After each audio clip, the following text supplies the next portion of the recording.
சொன்னாக்கா அங்க கட்சிக்கு வராத அப்படிங்கறத சொல்லாம சொல்றதுதான் அந்த இடைநிலை நீக்கம். ஆதவ் அர்ஜுன் அப்படிங்கிறவரு அவங்க கட்சியிலே பாதி பேருக்கு தெரியாதுங்கிறது தான். சில எடுத்த குஞ்சுகளுக்கு பாத்தீங்கன்னா கைத்தட்டலும் ஆரவாரமும் இதை பத்தி மட்டும்தான் அங்க வந்துட்டு வெளியிடப்பட்டிருக்கு. எந்த அடிப்படையில எடுத்ததுமே அந்த திருமாவளவன் சார் துணை பொதுச் செயலாளர் கொடுத்தாங்கிறது தெரியல. இந்த தாவேகா தலைவராக இருக்கக்கூடிய நடிகர் விஜயும் கூட இந்த பாபர் மசீதை பத்தி ஒரு வேளை பேசக்கூடாதுன்னு விட்டுட்டாரா அல்லது பேசக்கூடாதுன்னு யாராவது அழுத்தி தெரிவிச்சுக்கிறாங்களா அப்படிங்கிறது தெரியல. வணக்கம் ஷானவாஸ். வணக்கம் வணக்கம். ஆதவ் அர்ஜுனா அவர்களுடைய இடைநீக்கம் திருமாவளவன் அவர்கள் அறிவிப்பு செஞ்சிருந்தாங்க 6 மாத காலம் இடைநீக்கம் செய்வதாக. இப்ப இதனை தொடர்ந்து இன்று மாலை ஆதவ் அர்ஜுனா அவர்கள் தன்னுடைய எக்ஸ்தல வலைப்பக்கத்துல கருத்துக்கள் பகிர்வு செஞ்சிருக்கிறாரு. இதனுடைய கருத்துக்கள் பாத்தீங்க அப்படின்னா தன்னுடைய நிலைப்பாட்டுல எந்த ஒரு மாறுதலும் இல்லை அப்படின்ற மாதிரியான வார்த்தைகள் தான் வெளிப்படுது. இது குறித்து என்ன தகவல், என்ன சொல்ல வராரு அப்படின்றத கொஞ்சம் நீங்க பகிர்ந்தா நல்லா இருக்கும். அதிகாரத்தை அடைவோம் அப்படின்னு எழுச்சி தமிழனுடைய முழக்கத்தோடு தான் இந்த கட்சி ஜனவரியில் சேர்ந்தேன் அப்படிங்கிறாரு. கிட்டத்தட்ட ஜனவரி அப்படின்னா இன்னும் வரல. டிசம்பர் எண்ட்லயே அவருடைய பேஸ் என்னங்கிறது தெரிஞ்சிருச்சு. என்னுடைய பணிகள் என்னுடைய வேலைகள் எல்லாம் அடிமட்ட தொண்டர்களுக்கு தெரியும் அப்படிங்கிற மாதிரி அவர் சொல்லியிருக்கிறாரு.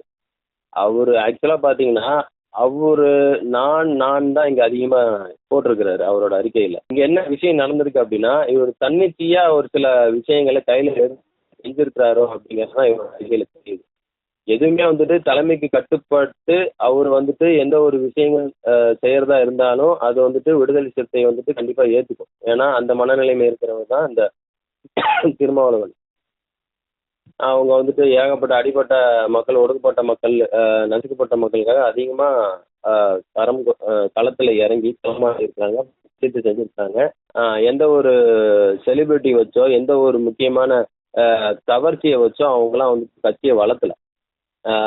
முக்கியமான கருத்தியலையோ மக்களுடைய பிரச்சனையோ பேசி அங்க கட்சியை வளர்த்து இப்ப இந்த அளவுக்கு உட்காந்துருக்காங்கன்னா அவங்களுடைய கள வேலைகள் தான்.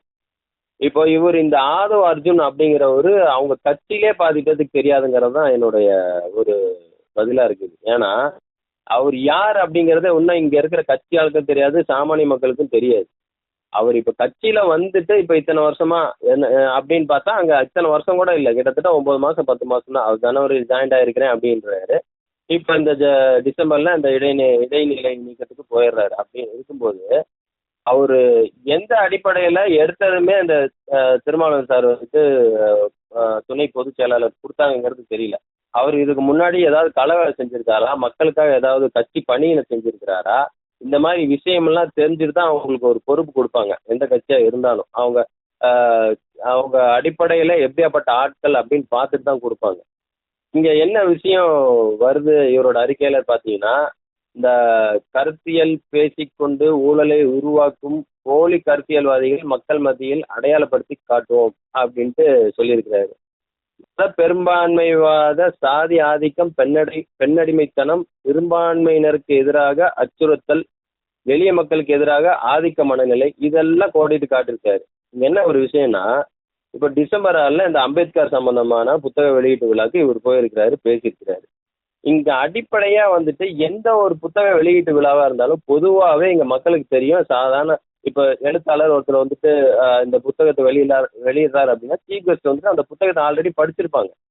படிச்சுட்டு அந்த புத்தகத்துல இருக்கக்கூடிய ஒரு சில விஷயங்களை தான் படிச்சுட்டு அது பேசி அது கோடிட்டு காட்டுவாங்க. இதுதான் வளமை, இதுதான் பழக்கம். இவங்க அதை விட்டுட்டு அம்பேத்கரை விட்டுட்டு மற்ற விஷயத்துல பேசக்கூடிய ஒரு ஆளா இங்க இருக்கிறாரு ஒழிய கருத்தியெல்லாம் இங்க இந்த டிசம்பர் 6 2 விஷயம் இருக்குது. ஒன்று பாபர் மசீதி பிரச்சனை சம்பந்தமா இருக்குது, அம்பேத்கர் விஷயமா இருக்குது. இங்க அம்பேத்கரை பத்தியுமே அங்க அந்த மேடையில பேசல. அங்க பாபர் மசூதி பத்தியும் அங்க என்ன பண்ணல, இந்த ஆதவாவோ அல்லது விஜயாவோ அங்க பேசப்படலை. ஏன்னா எந்த ஒரு டிசம்பர் 6 இருந்தாலும் பாபர் மசூதி பத்தி அம்பேத்கரை பத்தி பேசுறாங்களோ இல்லையோ பாபர் மசூதி பத்தி கண்டிப்பா பேசியிருப்பாங்க. அதுதான் இத்தனை வருஷத்துடைய பல டிசம்பர் 6 போராட்டமா இருக்கட்டும், கருத்தரங்கமா இருக்கட்டும், அதனுடைய அடிப்படையில் தான் போயிட்டு இருக்குது. இங்க அவங்களுடைய அந்த கருத்தரங்கத்துல பாத்தீங்க அப்படின்னா எந்த அம்பேத்கர் பத்தி பேசல, அந்த புத்தகத்தில் இருக்கக்கூடிய விஷயத்தை பத்தியும் பேசல. சும்மா வெறுமனே கவர்ச்சி பற்றி மட்டும் பேசிட்டு அங்க இருக்கக்கூடிய விசில் அடிச்ச குஞ்சுகளுக்கு பாத்தீங்கன்னா கைத்தட்டலும் ஆரவாரமும் இதை பத்தி மட்டும்தான் அங்க வெளியிடப்பட்டிருக்க ஒழிய ஒரு கருத்தியலாவோ அங்க இருக்கக்கூடிய பிரச்சனை டிசம்பர் 6ல ஏன் இது வச்சிருக்கிறோம் அப்படிங்கிற பிரச்சனையோ விஜய் கூட என்ன பண்ணல. அந்த தாவேகா தலைவராக இருக்கக்கூடிய நடிகர் விஜயும் கூட இந்த பாபர் மசீதி பத்தி ஒரு வேளை பேசக்கூடாதுன்னு விட்டுட்டாரா அல்லது பேசக்கூடாதுன்னு யாராவது அழுத்தி தெரிவிச்சுக்கிறாங்களா அப்படிங்கிறது தெரியல. அம்பேத்கர் பத்தியுமே அங்க சரியா பேசப்படலை அப்படிங்கிறது தான் தெரிய வருது. அப்படி இருக்கும்போது இவர் இந்த அறிக்கையில கோடிட்டு காட்டி இருக்கக்கூடிய எந்த விஷயமுமே அவருடைய சுய ஒரு இதுதான். அதாவது நான் செஞ்சேன் அப்படிங்கிற மாதிரி தான் போயிட்டு இருக்க ஒழிய ஒரு கட்சியோட பொதுச் செயலாளர் ஒரு பொறுப்பாளர் அப்படின்னா நாங்க செஞ்சோம், எங்களுடைய செயற்குழு முடிவு பண்ணிருக்கு, எங்களுடைய பொதுக்குழு முடிவு பண்ணிருக்கு, எங்க தலைவர் இப்படி சொல்லியிருக்காரு அப்படின்ட்டு எந்த ஒரு விஷயமே இதுல என்ன பண்ணல, கோடிட்டு காட்டல அப்படிங்கறத என்னோட கருத்தா இருக்கு. நீங்க குறிப்பிட்ட மாதிரி ரொம்ப சுயமா யோசிக்கிறாரு அப்படின்றத அந்த தாண்டி அவர் சொன்ன கருத்து வந்து பாத்தீங்க அப்படின்னா சரியானது தானே.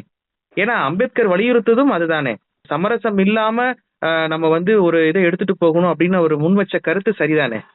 அதுதான் அது அந்த விஷயங்கள் வந்துட்டு இப்ப பேசினால தானே இப்ப வந்துட்டு இவர் இடைநீக்க 6 மாசம் இடைநீக்கின இந்த பிரச்சனை வந்திருக்குது.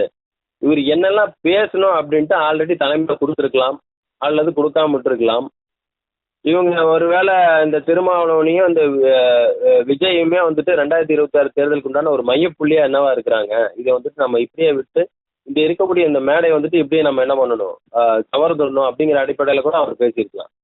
இங்க என்னன்னா வெறுமனே எழுத்துலையும் பேச்சிலையும் மட்டும்தான் கவர்ச்சி, இதுல இல்லை, ரியல்ல இல்லை அப்படிங்கிறது தான் இவரோட அறிக்கையில தெரியுது. இவர் அறிக்கையில எல்லாமே ஓகே, அம்பேத்கர் என்ன பேசியிருக்காரோ அதே போட்டிருக்காங்க. ஆனா என்னன்னா அவருடைய விஷயத்தான் இதுல வந்துட்டு திணிக்க பாக்குறாரோ அப்படிங்கிறது தெரியுது. இதுல இது முன்னுதாரணமா இருக்கக்கூடாது அப்படின்றதற்காக திருமாவளவன் அவர்கள் வந்து கூடி கட்சியில் இருக்கக்கூடிய நிர்வாகிகள் எல்லாம் கூடி இந்த முடிவை எடுத்திருக்கிறாங்க. 6 மாத காலம் இடைநீக்கம். இப்பொழுது இன்று மாலையிலேயே வந்து தன்னுடைய நிலைப்பாட்டிலிருந்து எந்த ஒரு மாறுதலுமே இல்லை அப்படின்ற தெரிவிச்சிருக்காரு. சோ அடுத்த கட்ட நடவடிக்கையாக கட்சிகள் என்ன எடுப்பாங்கன்னு நீங்க நினைக்கிறீங்க? அதாவது கட்சி அடுத்த கட்ட நடவடிக்கை பார்த்தீங்கன்னா இப்போ இந்த 6 மாசத்துக்கு அப்புறம் இவர் கட்சிக்கு வரமாட்டாருங்கிறதா இதுல இருந்து தெரியுது. இப்போ திருமாவளவன் அவங்களுடைய மேற்பட்ட அவங்களுடைய அரசியல் கட்சி செயற்குழு எல்லாம் சேர்ந்து இந்த முடிவு எடுத்திருக்காங்க. அடுத்து மறுபடியும் இவர் வரேன் அப்படின்னு சொன்னா மட்டும்தான் இங்க என்ன பண்ணுவாங்க, அவளை சேர்த்துக்கலாமா வேணாமான்னு சொல்லி மறுபடியும் ஒரு செயற்குழு கூட்டம் பொறுப்பு ஆட்கள் எல்லாமே உட்காந்து கலந்து ஆலோசனை பண்ணுவாங்களே ஒழிய இவரு கட்சிக்கு வருவாரா அப்படிங்கிறது கேள்விக்குறிதான். ஏன்னா அடுத்து பல கட்சிகள்ல இவரை வந்துட்டு கூப்பிட்டுக்கிறதுக்கு, ஏன் தாவேக்காவை கூட கூப்பிடுறதுக்கு இவருக்கு ஒரு பொறுப்பு போடுறதுக்கு ரெடியா இருப்பாங்கல்ல. அப்ப இவர் வந்து இப்ப தாவேக்காவுக்கு கட்சியில சேர்றதுக்கு வாய்ப்பு இருக்குன்னு சொல்றீங்களா? அது வந்துட்டு இப்போ வந்திருக்குது அறிக்கை. இதுக்கு அப்புறம் இந்த 6 மாசம், ஏன்னா இப்போ தேர்தலுக்கு எத்தனை நாள் இருக்குது, இன்னும் 2026 டிசம்பர் ஆயிடுச்சு. இன்னும் ஒரு இடையில வந்துட்டு ஒரு வருஷம் இருக்குங்களா. 1 வருஷ காலத்துல 6 கால இடைநீக்கம், சரிங்களா. இந்த 6 மாச காலத்துல அவரை இந்த இடைநீக்கம் வீசிக்க சம்பந்தமா எந்த ஒரு புரோகிராமுக்கோ அல்லது கட்சி செயற்குழுவோ புதுக்குழுவோ எதுக்குமே போய்க்க முடியாது, கட்சி வேலைக்கே போக முடியாது. அதுதான் இடைக்கால நீக்கம், சரிங்களா. இந்த 6 மாசமா அவர் விஷயத்தை உள்வாங்கி அமைதியா இருந்தார் அப்படின்னா அடுத்து அவர் வந்துட்டு வீசிக்காக்கு போகிறார் அப்படிங்கிறது அர்த்தம். 6 மாச காலம் அவர் உள்வாங்காம அடுத்த கட்சி போறதுக்கு அல்லது இவரு போறாரோ அல்லது வேற உதாரணத்துக்கு தாவேக்கா கூட என்ன பண்ணலாம், போய் அவங்கள மூவ் பண்ணலாம், நீங்க வந்துட்டு நம்ம கட்சிக்கு வாங்க, இந்த மாதிரி கூப்பிடுறதுக்கு ஒரு வழி இருக்குது. கண்டிப்பா வந்துட்டு இவர் பேசணும்ல தாவேக்கால இருக்கக்கூடிய ஒரு சில பொறுப்பாளர்களே என்னவா இருக்குது, ஒரு வாய்ப்பா இருக்குல்ல. அப்ப இந்த இடைநிலையை அவர் யூஸ் பண்றாரா இல்ல கட்சி யூஸ் பண்ண அப்படிங்கிறது தான் இந்த காலம் பயிர் சொல்லக்கூடிய ஒரு சூழல்ல இருக்குது. ஆதவ் அர்ஜுனா வந்து கட்சியில இருக்கிறத திருமாவளவன் விரும்புகிறார் அப்படின்றத எடுத்துக்கலாமா? அதாவது சாதாரணமா ஒரு கார்பரேட் கம்பெனி எடுத்துங்களேன், அல்லது ஒரு பெரிய ஒரு நிறுவனத்தை எடுத்துக்கலாம். இப்போ நல்ல ஒரு ஸ்டாஃப் ஒர்க் பண்ணிக்கிட்டே இருக்கிறான், அவங்ககிட்ட மற்ற ஒரு சீனியர் ஸ்டாஃப் எல்லாம் எதிர்த்துட்டு அங்கே வேலை செய்கிறான். அப்படி இருக்கும்போது ஒரு சில விஷயங்கள்லாம் அவன் மேலே ரெட் மார்க் வருது அப்படின்னா எடுத்ததுமே அவங்களோட ஓனர் பார்த்தீங்க அல்லது அவங்களோட சீனியராக அவங்களோட மேனேஜர் பார்த்தீங்கன்னா, தம்பி ஒரு 3 நாளைக்கு லீவ் எடுத்துக்க அல்லது ஒரு 1 வீக் லீவ் எடுத்துக்க அப்படின்னு என்ன பண்ணுவாங்க, சொல்லக்கூடிய ஒரு சூழல் இருக்கும். அப்போ அந்த 7 நாள் லீவ் எடுத்துக்க 10 நாள் லீவ் எடுத்துக்க அப்படின்னா 10 நாளைக்கு அப்புறம் அவனோட மைண்ட் செட்டை மாறிடும், வேற கம்பெனிக்கு போகலாம், லீவ் எடுத்துக்க அப்படின்னாக்கா அங்கே கட்சிக்கு வராத அப்படிங்கிறத சொல்லாமல் சொல்றது தான் அந்த இடைநிலை நீக்கம். மிக்க நன்றி ஷானவாஸ். நம்ம வேற ஒரு இணைப்புல இணையலாம். நன்றி.